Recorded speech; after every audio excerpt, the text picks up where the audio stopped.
Wednesday, May 5th. The hardest class I have ever taken is done. Introduction to Design. An elective, but the last one I ever have to take. God, I am so bad at art. This better not bring my GPA down, or Father will lock me up and then kill me. I'm Gunnar Davis, age 23, political science major and in the pre-law program. I've been accepted to 3 different schools, but not the most important one, my father's alma mater, University of Washington. I stared at the oversized lab table with my team's final projects on it.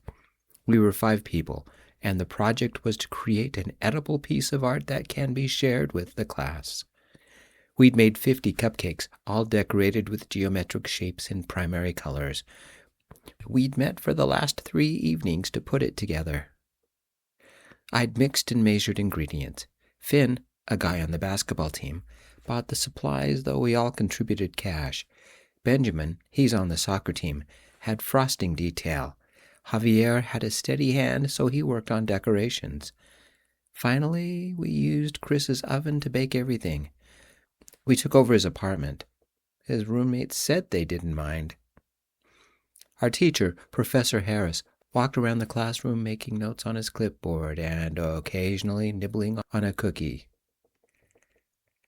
"Break out the root beer," he yelled, "or whatever you brought to drink. Final project is over. Grades will be online Friday."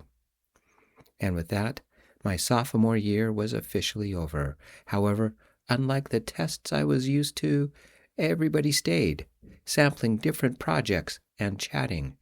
I kept to myself, making polite conversation when needed. Finn, my best friend in the class, brought me a Coca-Cola.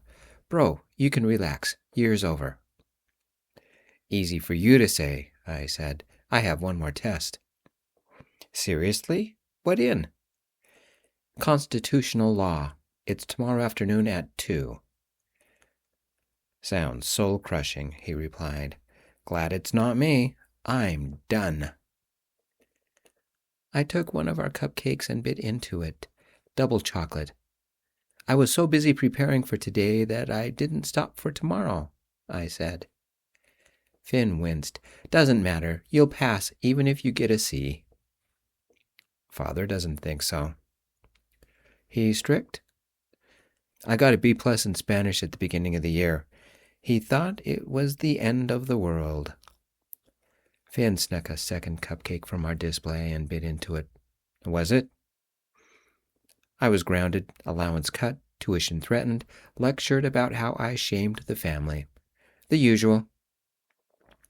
"That's not usual," he said. "Your dad has lost touch with reality. Are your folks paying for all this?" I smiled at the accidental insult to my father. Being called Dad was beneath him. "As long as I go into law," I said, "and keep my GPA 4.0. "Harsh," Finn replied. "Do you have a life?" Finn would not understand the burden of being the only child of a judge. Image and grades mattered more than love. If I didn't do everything my parents demanded, I would lose it all. Dad made a speech at my high school graduation. "I've seen so much crap come through my courtroom, I'll be damned if I let my son be one of them." I think he meant it as funny or endearing. That was the moment I stopped trusting my parents. The perfect son, the sparkling image of the perfect heir. I had to look the part, dress the part, get the grades they expected. There was no choice about career, or job, or relationship. Every date had to be approved, come from the right family, and be a photo op. When I wasn't dating, and I was seldom allowed to date, I had to study, had to become proficient in anything law-related. I had never had a real relationship, at least nothing I could bring home. Mother and father would never approve of the people I liked to date. They lived in a 2-bedroom high-rise condo not far from the Strip, with an amazing view of Vegas. 22 floors up and only a year old, it still smelled of paint and new carpet. Mother insisted that outdoor shoes remain outside. unless you're part of her church group or one of her friends. Guilty secret. The main elevators were fun to ride and big enough for a sofa, mattress, and box springs all at once. Father made sure that every class I took pointed to law, or tried to. He didn't like it when the college told him no. They had requirements, and if I didn't meet all the electives, they wouldn't graduate me. Father didn't take it out on the college, but on me. My life was sacrificed on the altar of my parents' expectations. I stared out the large windows overlooking the campus and said the only truth I'd been allowed to feel. I'm tired. Finn never saw the depth behind that simple statement. He only assumed it was the exhaustion of your average student at the end of a long year. Well, my friend, Finn said, I have the perfect solution. My frat is throwing their year-end bash Saturday. Time to send the seniors off in style and cut loose. A secret thrill ran through me. It scared me because Father had demanded I study so much. Yet, under the despair was just a little bit of something else. Longing, maybe? Finn leaned close and whispered, You know you want to. That was the problem. I did. Is there a dress code? I asked. Finn actually laughed. If you count telling Albrecht to take the tie off, and then telling Hutch to put his shirt back on. Otherwise, wear what you normally do when you're around friends. It sounds fun, I replied, but my parents are throwing me a party. Father thinks that because I've been accepted into pre-law, the rest of my life is already decided. I don't think I get a vote. With folks like yours, Finn replied, who needs a parole officer? I nodded, but didn't tell Finn that Father had to approve of all my friends as well. He would never approve of this. A party was too much of a distraction.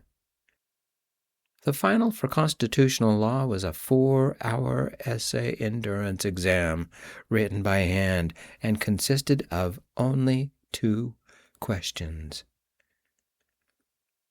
The first question was, Police receive an anonymous tip that a university student is selling stolen exam materials from his apartment. Officers go to the apartment complex.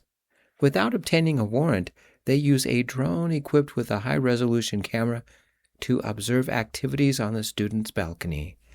Based on what they observe, they enter the apartment and seize a laptop containing evidence.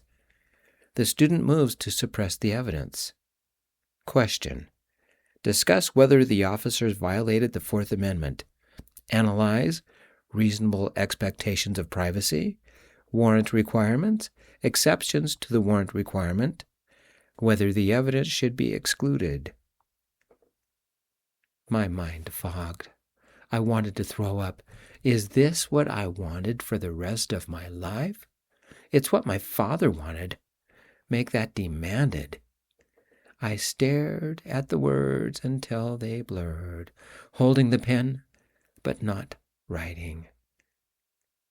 My high school days flashed, and suddenly I was back at the rear staircase with my boyfriend, Nate, whispering, laughing, enjoying life, even sharing a shy kiss. Nate disappeared soon after and never returned to school. I suspect Dad pulled some strings, had him removed from the private academy, but I could never prove it. I wrote my name on the cover of the blue book and read the second question. Something about concealed weapons and a college campus. I couldn't focus. Instead, I remembered mixing batter for cupcakes, listening to music my parents had never allowed, and watching some Keanu Reeves movie with more gunshots than plot, and loving it. The blank page stared at me, the thin college-ruled lines stark and cutting. One final exam to go. This one. 4 hours. 2 questions. I'd be done. Father would grimace until he saw the online grade showed an A. Was this what I wanted? Did I even like law or political science? I liked it when Benjamin booped green frosting on my nose, or when Javier told about his boyfriend Jaden before getting so caught up in his story that he dropped an egg, or Finn when he began juggling cupcakes and ended up slamming one on the ceiling. We watched it stick there, far above our heads, before Benjamin found a broom and swept it off. It left a smudge of green frosting behind that we couldn't reach. Maybe no one will notice, Finn volunteered, before we all broke out giggling. Relaxed times like that were alien to me. My parents controlled the money. They controlled my classes, my life. I had a little saved up, but was it enough to start on my own? I must be going insane. I'm in the middle of the final, and I'm thinking of cutting ties with my parents? I started writing, not about some constitutional amendment, but something I had never done before.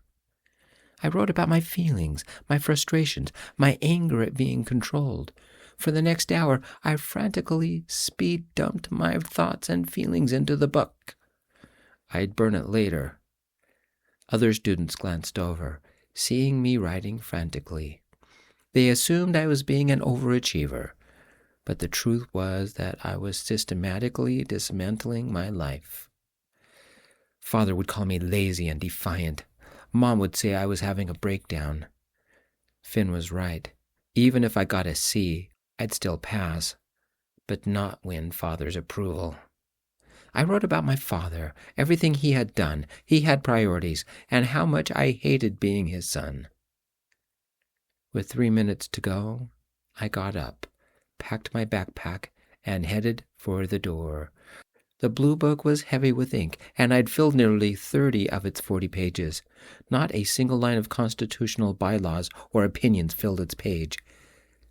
But every word came straight from my blood-drained, weary soul. Something had shifted inside me. Maybe stress had driven me insane. My father would disown me if he ever read it. Mom would kick me out and start telling her friends I had moved to Australia. I didn't care. The professor cleared his throat and held out his hand. I gave him the blue book, nodded, and said, "Thank you, Professor." As I was leaving, I heard a distinctive voice coming from the classroom. What the hell? I guess the professor had opened my blue book.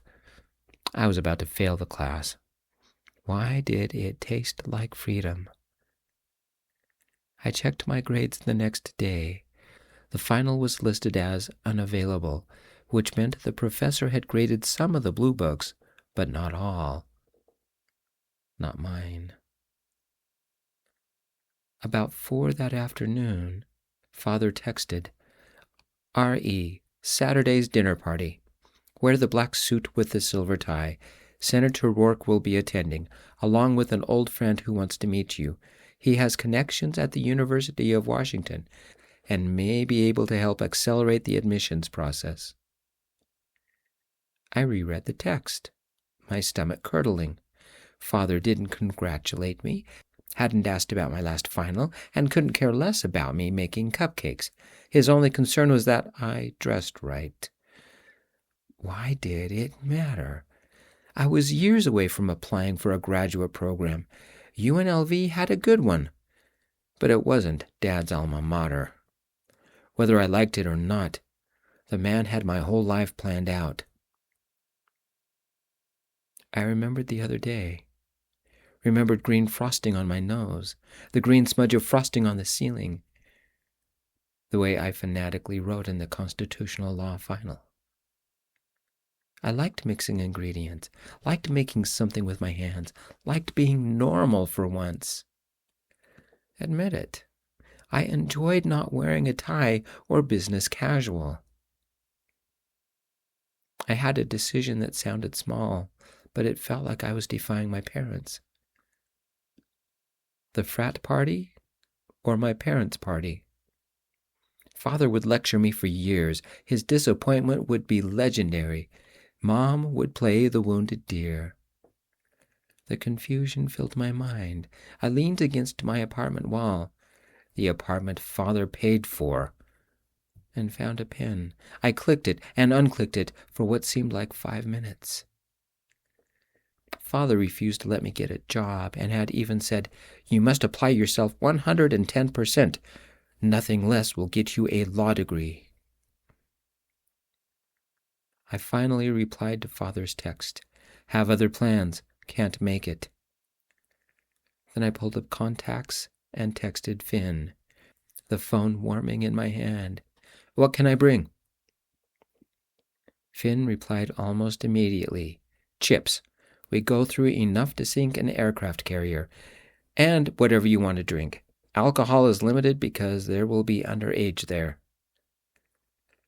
Father's next text didn't arrive for an hour. Guess he had been out. "Cancel your plans. Don't disappoint your mother." Just before bed, I checked my grade again. Still listed as pending. Father wouldn't find out until next week. Saturday morning, Mother woke me with a text. "I've invited a sweet young thing I think you'll like. He's from a good, upstanding family from old railroad money. His name is Charles. I told him dinner is at 7, but to arrive early for cocktails. Make sure you're there by 6:30. I felt guilty, but my thumbs responded anyway. "Have other plans, another time." Mom replied within a minute. "I have been planning tonight for the last month. Caterers, flowers, etc. We're doing all of this because we are so proud of you." Mother's usual guilt trip. What she meant is that she was trying to impress whoever would listen. I searched through my closet for something casual enough not to matter. I settled on old jeans, a t-shirt, and a UNLV hoodie. I texted Mother, "Sorry," sent it, and then wondered what I was apologizing for. I turned the ringer off so I wouldn't get the barrage of texts and calls from my parents, and checked my grades right before I left for the party. The professor had posted my grade. As suspected, in a class where 60% of the grade depended on the final, I had failed. First F of my life. First real grade I was proud of. What did that say about me? I Ubered to the address Finn had given me. Good thing, because the nearest parking spot was in Arizona. The air was filled with the loudest freestyle rap I'd ever heard, and I was still a block away. 2 searchlights were in front of a 4-story red brick house, and a car was parked on the lawn out front. A souped-up blue Chevrolet Malibu with the UNLV logo. It had a strange box on the roof, multiple antennas, and the music seemed to be coming from it. Scrawled across the door were the words, "Danger." Many people were taking selfies with it. One guy sat in the driver's seat, explaining technical terms. He wore a white button-down and spoke with a German accent. This must be Albrecht, the guy Finn had to convince not to wear a tie. A couple of guys were closer to the door, jumping and flipping. Cheerleaders, maybe. A policeman in full uniform watched. They didn't use a trampoline. Just guys jumping and spinning in the air, and a crowd watching, and cameras. One guy yelled, "Beat that, Twitch." "Oh, that's easy, Ben." Another man leaned against one of the double doors, hair styled, holding court with 4 women who giggled at everything he said. One of the women pouted and said, "You're not leaving us, right, Chaz?" "I could never leave you." I pushed my way through the crowd. Must be 300 people here, maybe more. Inside, some couples were dancing, some drinking, many flirting. There were couples everywhere, men with women, women with women, men with men. This wasn't Father's world. Maybe, It was mine. Finn found me and handed me a cola. "Welcome to my natural habitat. I've got someone I want you to meet. My brother just flew in from New Zealand." "New Zealand?" I asked. He grinned. "Couldn't you tell from my accent? I'm a Kiwi. Full name is Finnegan." "I don't hear an accent." He grabbed my hand and pulled me into a room with an enormous television. Several people were playing some game I never had time for. Finn dragged me over to a tall man with shaggy blonde hair and laughing eyes. "This is Lachlan, my older brother. Told him about Nevada and he came to visit. Might even come to school here next year." For a moment, the problems with my parents felt far away. My stomach eased, but my blood pressure spiked. I don't know what kind of cologne Lachlan used, but it smelled divine.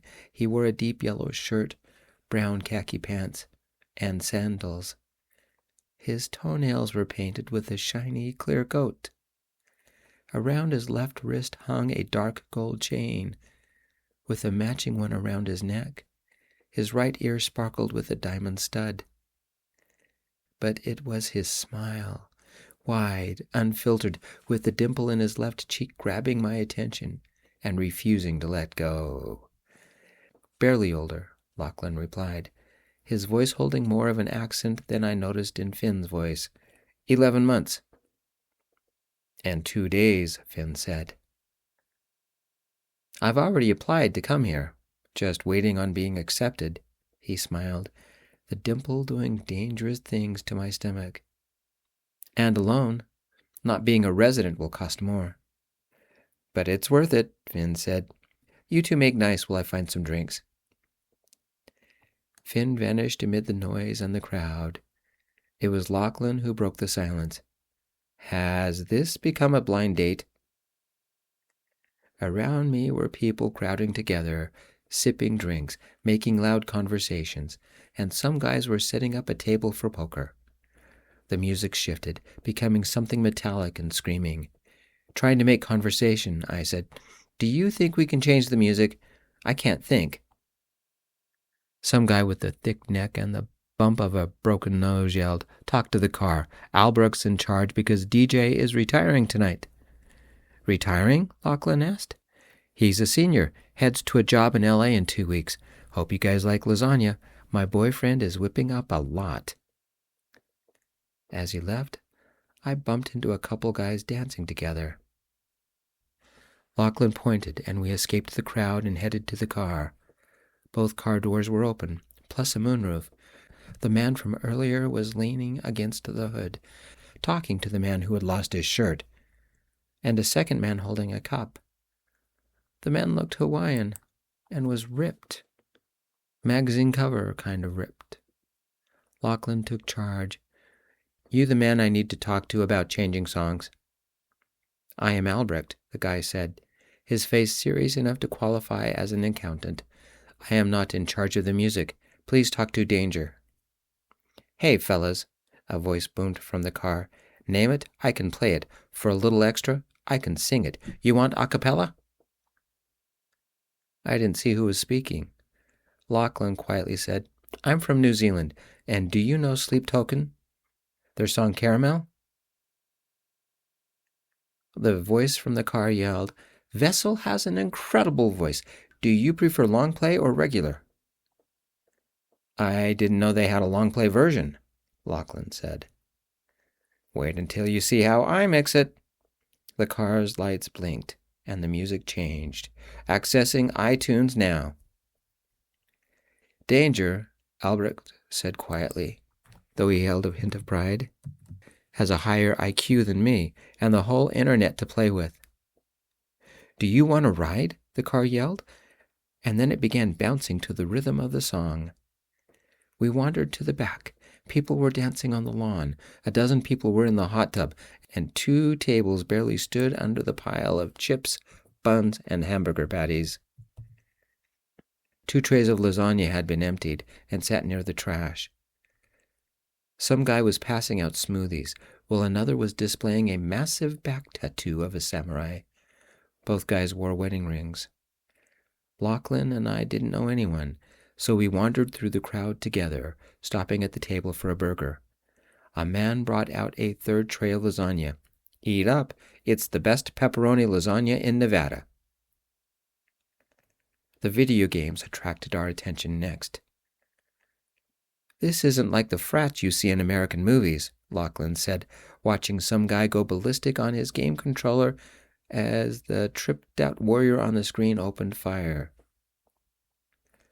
"Don't believe everything you see. Reality is more serious," a tall, skinny guy said. "I'm Gunnar. What do you mean?" I asked. "Solomon, the soon-to-be ex-frat president." He pointed toward one of the tables piled high with potato chips and Doritos. Money.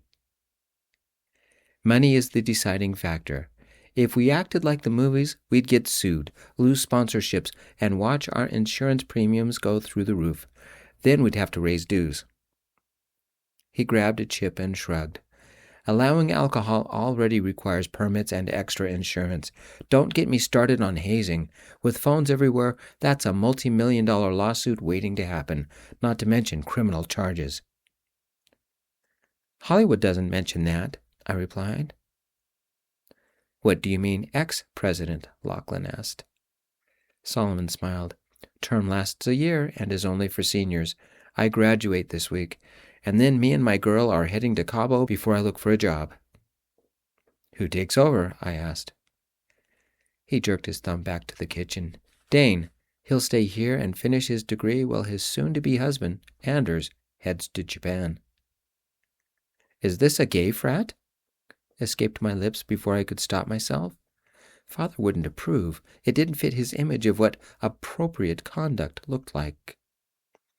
Solomon snickered. "Sometimes it looks like it, but no. All you have to do is look at Chaz to know it's not. He's as straight as they come, and that has caused a few problems." My phone vibrated in my pocket. I checked it. Mother had texted, "Where are you? Everybody is asking, and I don't know what to say. I need you back here immediately." Solomon excused himself. Lachlan looked over my shoulder. "Your face says trouble." "Kind of." "Parent kind?" "They planned out my whole life, and I'm discovering I don't like it." "Are they giving you the 'I'm disappointed' speech because you took their pacifier out of your mouth?" "Yeah," I replied. "Did the same thing happen to you?" "Yep. Dad wanted me to take over his business. He's a plumber. Good one, too. He's the boss of 7 people. I told him no. You've never seen anything like a Kiwi get mad. Face went purple, and he screamed so loud the space station heard it." "What did you want to do?" I asked. "Graphic design," Lachlan replied. "Made up with my dad by designing him a new logo and painting it on his van. Or sweet now. Dad actually showed it off to his boys at the pub. 'My boy made that. The brat knows his stuff and can hold a pencil better than his old man can. God knows he's better than most of the folk in Auckland.'" "That doesn't sound like my father," I said. Lachlan folded his arms and looked at me. He had green eyes that focused on me like I was the only person that mattered. "What does your dad do?" "Was a lawyer right out of law school, and now he's a judge," I said. "Wants me to be a lawyer like he used to be." "And he gets a say in your life. Why?" "Controls the family, controls the money, controls my life. If I say no, he'll cut me off." "Is that all?" Lachlan said. "Man must polish spoons so he can look at himself." I half smiled, leading us to the barbecues. "Seems like the solution is easy," Lachlan said, taking my hand and pulling me close. He whispered as if sharing a dark secret. "Does your father think he owns the only barbecue, mate? Maybe it's time you found your own." The patties sizzled on the grill. The music changed to a Billie Eilish song. The air smelled of pickles and fried beef. Close to Lachlan, his cologne eased into my soul, crisp like cool air. Something clicked inside me. as if a switch that had been off my entire life had suddenly been turned on. My father had chosen the degree, but I had done the work. He had paid for my college, but what did he get out of it? It made him look good. Was I little more than a trophy placed on a shelf, only taken down when useful? Don't let Grin say that, look, the man flipping the burger said, placing a fresh burger on my plate. Why? The man smiled. He'll ask you to pick a card and then ask a very dangerous question. Like what? He's the guy in the tie-dye t-shirt playing poker. Only Howard and Anders can beat him. Why them? Howard gets annoyed when he loses big, the man said. So Grin lets him win so he doesn't get his nose broken. And Anders? Anders knows when to fold and when to go for the gold. His dad owned Young Automotive. So Grin counts cards? Lachlan asked. That's Allred, he said. When he gets ahead, he stops. He's risk-adverse. So Grin's a card shark? I asked. Nobody knows what he is, the man said, but he never burns popcorn.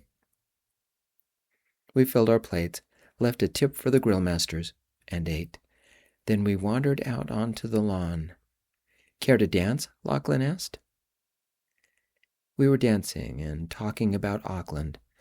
I told him about political science. He told me about his latest project, designing a logo for a small airline flying exclusively between New Zealand and Australia. My pocket vibrated. Incoming call. Not a text. I could guess who it was. I looked anyway. My father. Lachlan took the phone from me and answered. Department of Bad Decisions, Lachlan speaking. Bad advice is free. Good advice costs extra. Who is this? My father said. I grabbed for my phone. Lachlan stepped back as if I hadn't attempted to interrupt. Lachlan, like I said, do you have an account with us, or is this your first call? I want to speak with my son. I lunged again. Lachlan grinned. I'll take this as your first time, Lachlan said. I take it that you have made a bad decision regarding your son? Do you want to make the situation worse? May I suggest screaming? That always works. Is he there? What are you doing with his phone? Dad yelled. An excellent question, sir, Lachlan deadpanned. Before I can answer, I need some information. Do you need help making a bad decision, or have you already made it and are dealing with the consequences? Slowly, deliberately, stating each word like he was speaking to a 5-year-old, Father said, Put him on the phone. Now. Lachlan stood a little taller. One moment, I'm transferring you to my supervisor. He handed me the phone. Slightly out of breath and slightly terrified, I took the phone. Fear held my tongue. I didn't speak as I placed the phone to my ear. Dad must have heard something because he used his formal judge's voice. Gunnar, why aren't you here? Only one word broke through, and it didn't make sense. It stood alone in the field of shame. No. A quiet word, but it was the first time I had ever said it to my father. Father swallowed. You'll get back here now, and maybe we can salvage something. No, I said again. The line went silent for 10 seconds. My heart pounded so hard I thought it would explode. The phone became hot and sweaty. What did you say? Dad's voice rose a fraction. No. Like I texted before, I have other plans. Some very important people are here to meet you, Dad said. Important for your future. My armpits itched. My leg began shaking. I had always tried to please him, to live up to my parents' expectations, to be the perfect son they could be proud of. Yet, some part of me had grown tired. I remember the frantic way I wrote in the blue book. What did I want? I don't know what I want.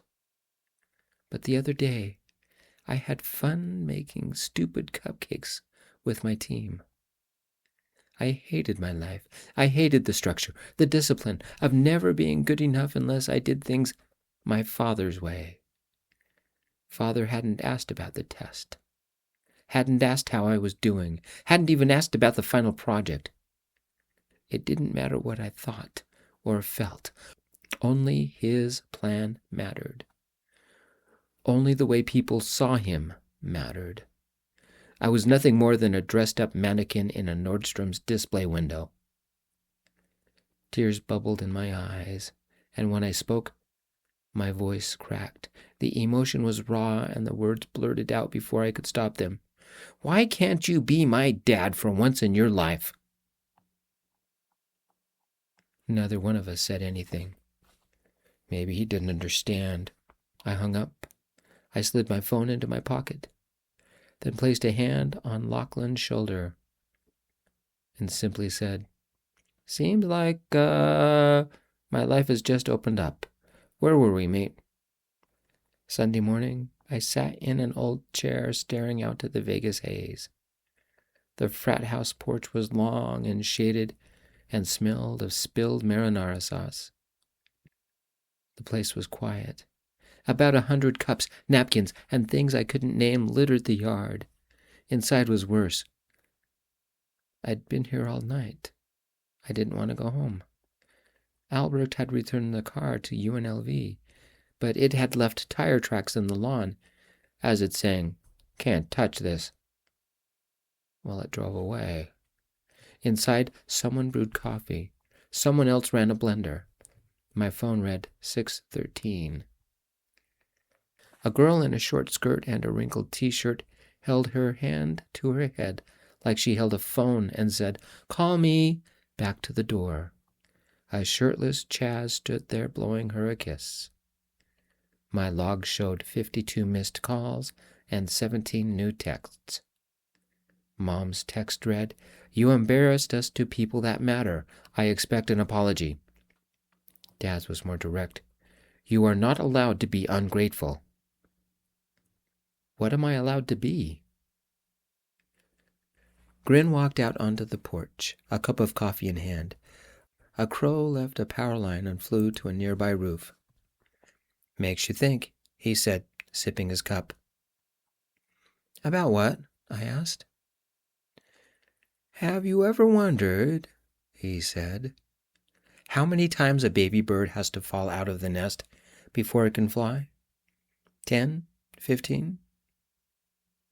Or do you think it's magic and it just happens? Gran, a man stood next to him, a second cup of coffee in hand. You never make sense. Gran leaned over and kissed him. Only in hindsight, love. He sat on the railing and pointed toward the crow. That bird's smarter than most people. It's a crow, I replied. Exactly. Nobody tells it to leave the nest. Nobody gives it permission to fly. One day it realizes staying put is more dangerous than falling. I glanced down at my phone. 52 missed calls, 17 texts. What if Papa Bird won't let Baby Bird leave the nest? I asked. Birds have 2 wings, Grin shrugged, and the sky goes in every direction. Papa Bird can't stop Baby Bird from building its own nest. The crow launched itself from the roof and disappeared into the morning haze. You know what's funny? Grin added. Everybody thinks courage feels like strength. It doesn't. What does it feel like? I asked. Grin studied me over the rim of his coffee cup. Falling. For a moment, nobody said anything. That's enough fortune cookie nonsense before breakfast, his boyfriend said. See? Grin smiled. Nobody believes me until later. His boyfriend placed a hand on Grin's shoulder. What time do you want to leave for St. George? My sister wants to know when she can expect us. About 10, after breakfast, Grin said. What do you want? Waffles, Grin replied, grinning.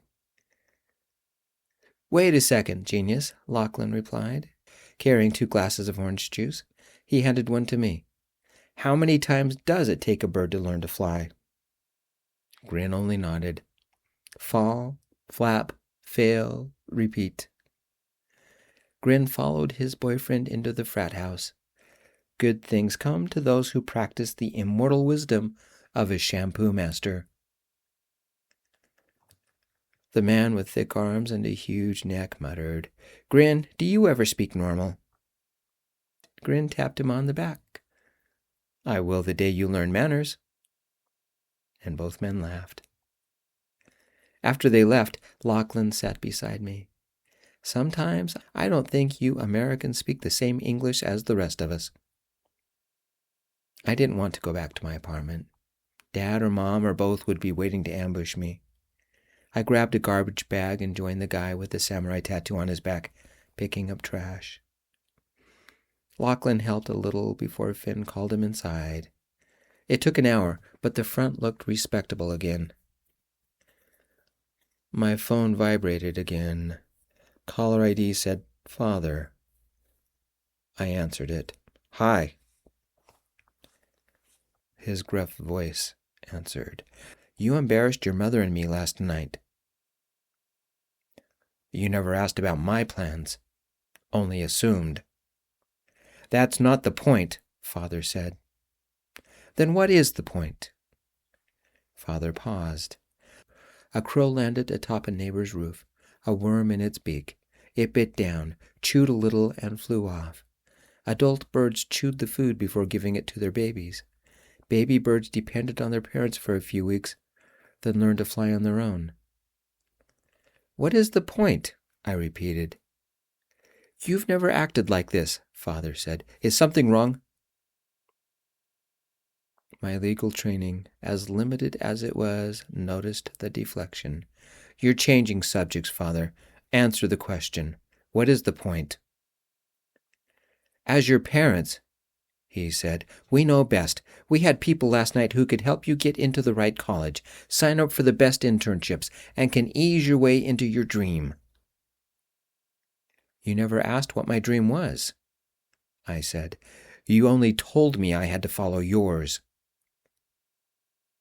You make us sound selfish, Dad replied. We gave you everything, your apartment, your tuition, the best families to be friends with. It was all so you could become the lawyer you were meant to be. Who meant for me to be a lawyer? I said. It sure wasn't me. Do you know how much I hate it?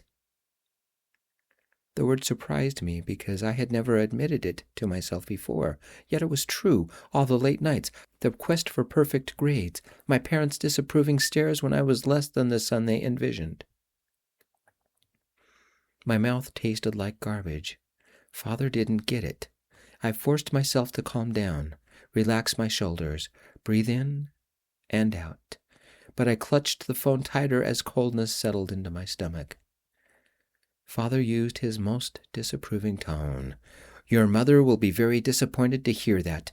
And what will our family and friends think? We've spent all this money on your education, and you want to throw it away? A perfect trap.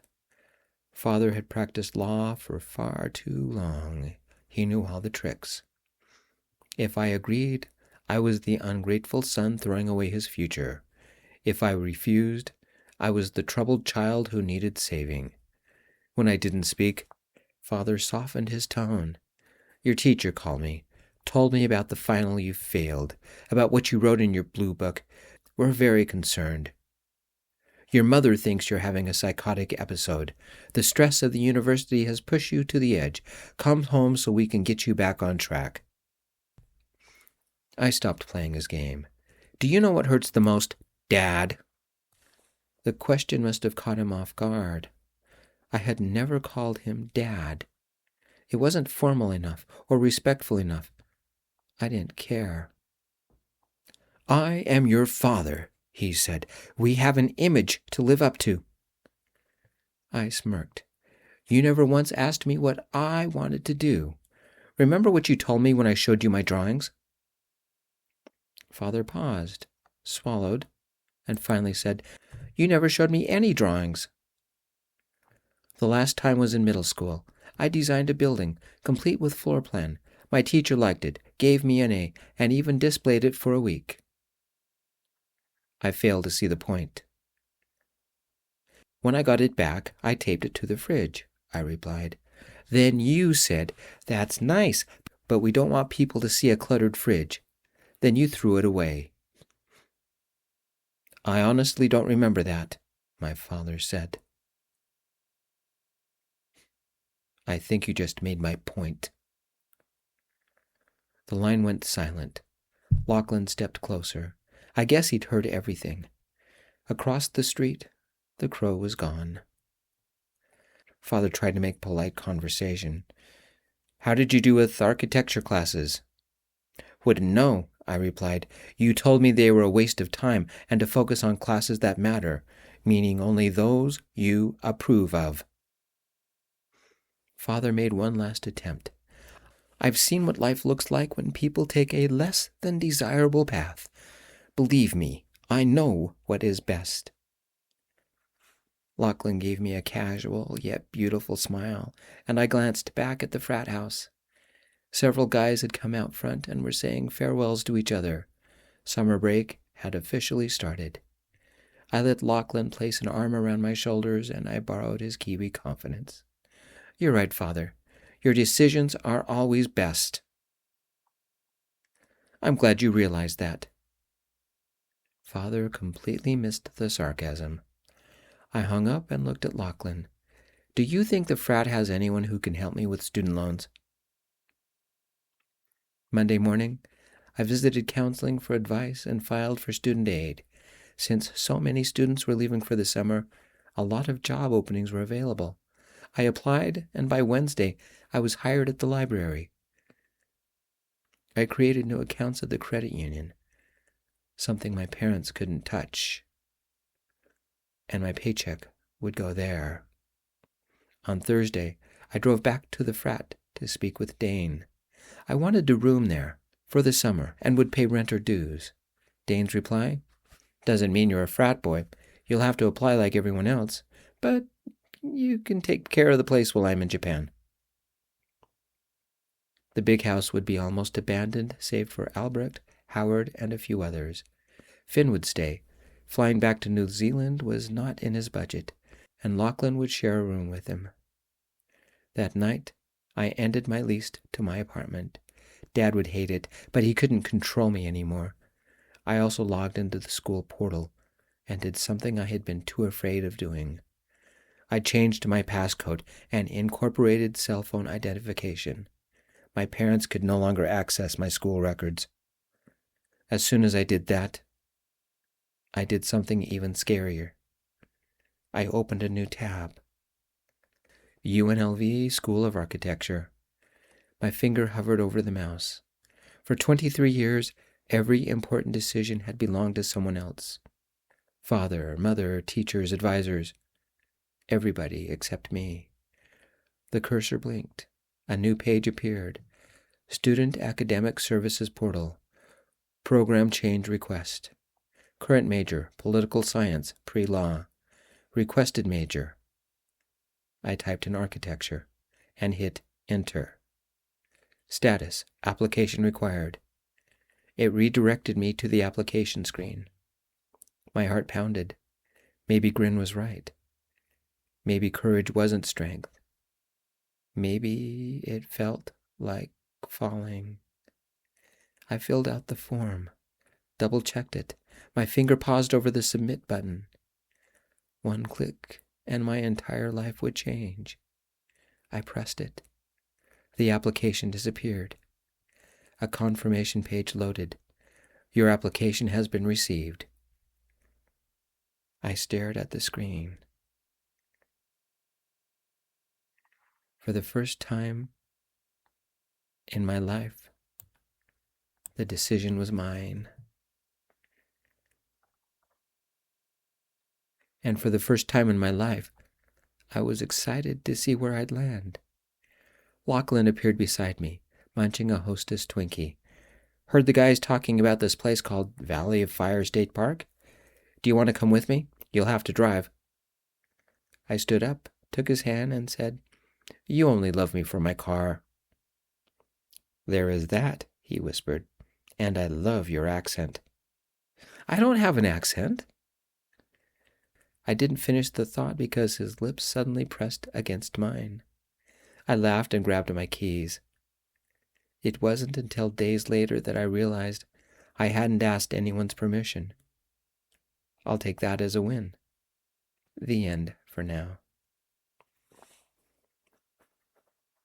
Thank you, my friends, for joining me with this latest adventure of the Frat Boys. No, the Frat Boys is not done. We're just starting year 2. So expect more. I'm Gio, narrator and writer, and Bentley, he hasn't done much on sound effects today. He's been asleep. We'll see you next time. I love you all. Peace, my friends.